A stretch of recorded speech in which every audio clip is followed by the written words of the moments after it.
Merci, Monsieur le Président.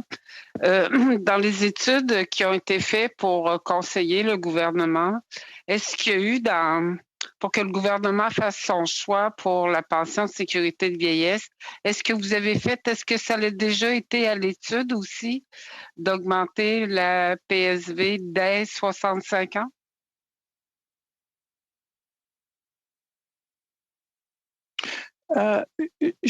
Je peux vous parler juste de la décision et le travail qu'on a fait, c'était sur l'âge de 75 ans et plus.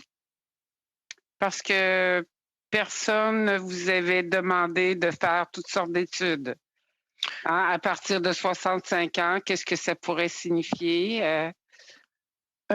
Vous, comme équipe à haut lieu qui soutiennent les élus, vous n'avez pas fait de scénario non plus.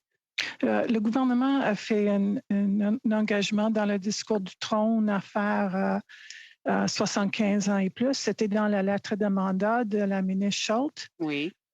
Et c'est cette proposition-là sur laquelle on a travaillé.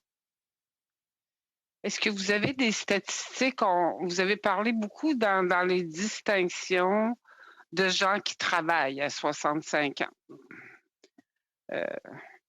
Mais est-ce que vous savez que dans cette proportion-là, je n'ai pas le nombre, je n'ai pas les chiffres avec moi, il y a des gens qui travaillent à 65 ans, là, parce que juste vivre avec la PSV, s'ils sont encore en mesure de travailler, ben des fois, ils le font pour arrondir les fins de mois. Tout ça parce que j'essaie vraiment de comprendre parce que à notre avis, là, c'est assez unique ce qui se passe.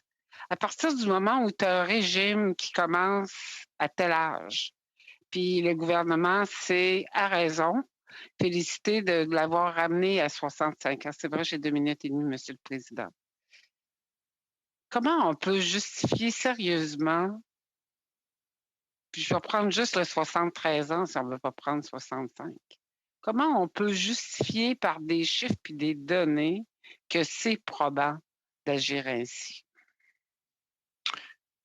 Comme j'ai déjà dit, il y avait différents facteurs pris en considération pour cette décision-là et finalement, le gouvernement a pris la décision d'aller avec une augmentation pour 75 ans.